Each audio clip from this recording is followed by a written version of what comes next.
Have you ever heard the story of how a tiny kingdom with only 1,000 soldiers defeated a massive empire of 100,000? This isn't a myth, it's a lesson in the power of wisdom over brute force. In the ancient world, there was a small rising kingdom called Alvaron. It began as just 3 humble villages, home to only 5,000 people. But what it lacked in size, it made up for in brilliance. And no one was more brilliant than a young general named Aldrich. Aldrich wasn't born a prince. He was a man of the people who rose through the ranks on pure merit and unmatched strategic skill. When the old king of Alvaron passed away without an heir, the royal council made a historic choice. They didn't look for noble blood. They looked for a hero. They chose Aldrich, a man who can save our people in war, they declared can surely lead them in peace. And just like that, the humble general became King Aldrich the Wise. But peace, as it often is, was fragile.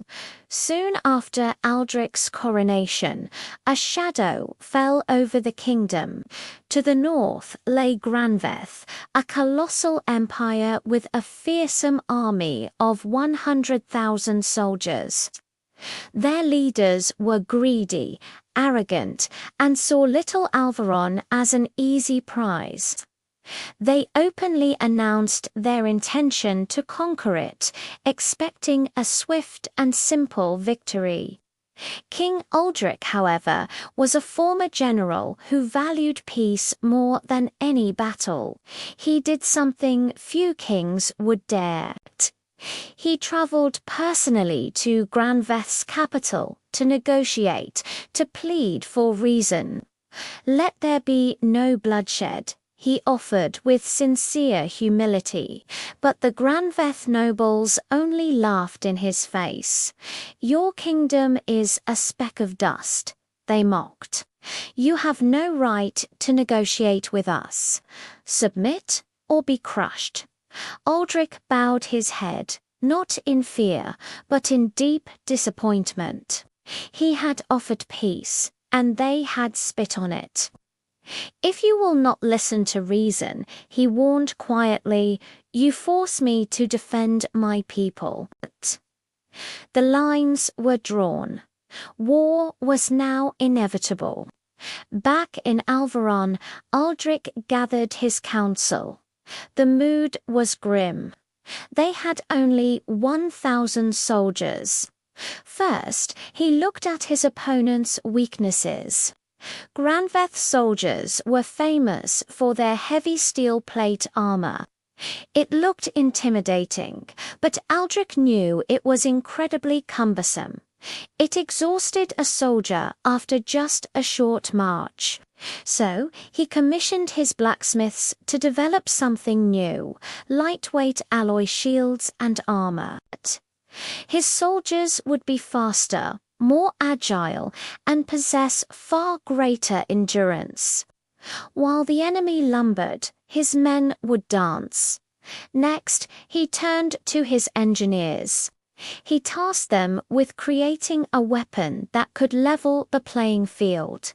They came back with a revolutionary invention, a multi-shot bow. This marvel of engineering could fire several arrows in rapid succession, effectively multiplying the firepower of his small archer force. His scholars also contributed while experimenting with alchemical powders. They stumbled upon a formula for early explosives. These weren't powerful enough to be weapons themselves, but Aldrich saw their potential for signaling and creating diversions on the battlefield. Every small advantage mattered. But Aldrich's greatest moment of inspiration came not from a war room or a forge, but from a simple walk by the river. He watched a group of children playing, dismantling small beaver dams they found along the bank. As they pulled away the sticks and mud, the water behind the dams suddenly surged, flooding the nearby fields in an instant. Aldrich froze. He watched the power of the released water, and a spark ignited in his mind. An idea so audacious, so brilliant, it could change everything.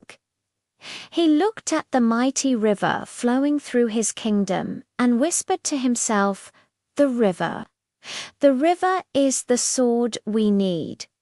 With his master plan forming, Aldrich issued a set of strange commands. Instead of ordering the mass production of swords and spears, he commanded his people to he had them construct a massive dam far upstream, creating a reservoir so large it could hold back a tidal wave.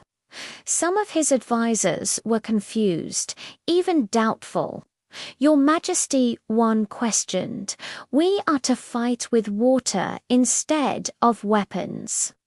Aldrich's reply was simple and confident. "An army of men gets tired. A river never does. We will let nature fight beside us."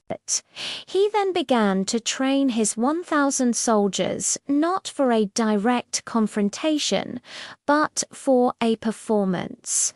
He taught them how to execute a convincing fake retreat, how to lure the enemy into a specific location, and how to use the new explosive fireworks to send signals over long distances. The day of battle finally arrived. The ground itself seemed to tremble as Granveth's army of 100,000 advanced, a sea of steel and arrogance. They marched like giants, confident that the tiny kingdom of Alvaron would be nothing more than a footnote in their history. Before them stood Alvaron's small force, only 1,000 soldiers, a lonely island in the face of a tidal wave. Even at this final moment, Aldrich gave peace one last chance. He rode forward alone, his voice carrying across the field. "Turn back now," he called out. "I wish for no one to die today." The Granveth commander threw his head back and laughed, a booming, arrogant sound. "We will crush you and your pathetic kingdom, little king," he bellowed. Aldrich sighed. He had tried. "Then you have made your choice," he said, turning his horse around. The battle horns blew. Just as they had practiced, the Alvaron soldiers put on a show. They clashed briefly, then turned and fled, feigning panic and disorder. The Granveth army, blinded by their arrogance, roared in triumph and gave chase. They saw a routing enemy, an easy slaughter. They eagerly pursued the retreating soldiers, shouting and cheering, their heavy armor clanking with every step. The small Alvaron force led them on a perfect chase, crossing the wide, shallow river at the exact spot Aldrich had chosen. The vast Granveth army followed them right into the riverbed, trapping themselves between its banks. Once his last soldier was safely across, Aldrich raised a single torch.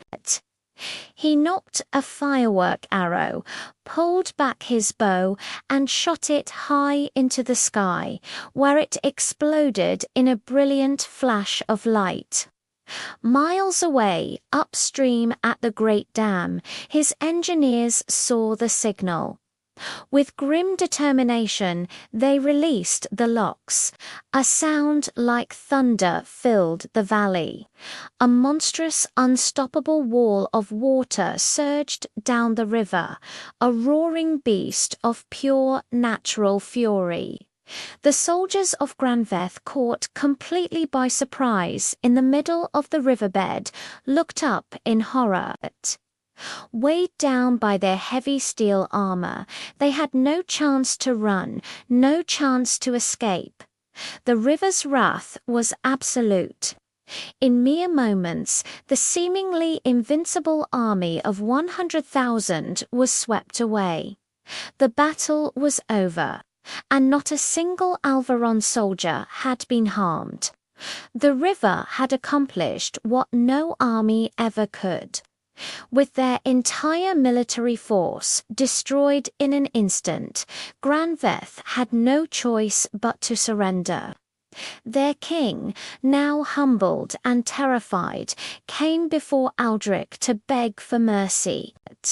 But Aldric's wisdom extended beyond the battlefield. "I only ever asked for peace," he told the defeated king. But a kingdom that refuses to listen, a ruler who only understands violence, invites his own destruction. If you remain on the throne, this cycle will only repeat.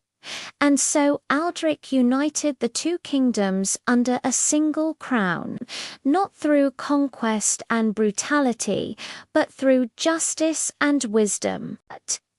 He ruled for many years, a king who became a legend, a leader who proved that the greatest victories are won not with a sword, but with a brilliant mind and a heart that values peace above all else. His story teaches us that arrogance is the ultimate weakness, and that true strength lies in creativity, innovation, and the wisdom to see the world differently.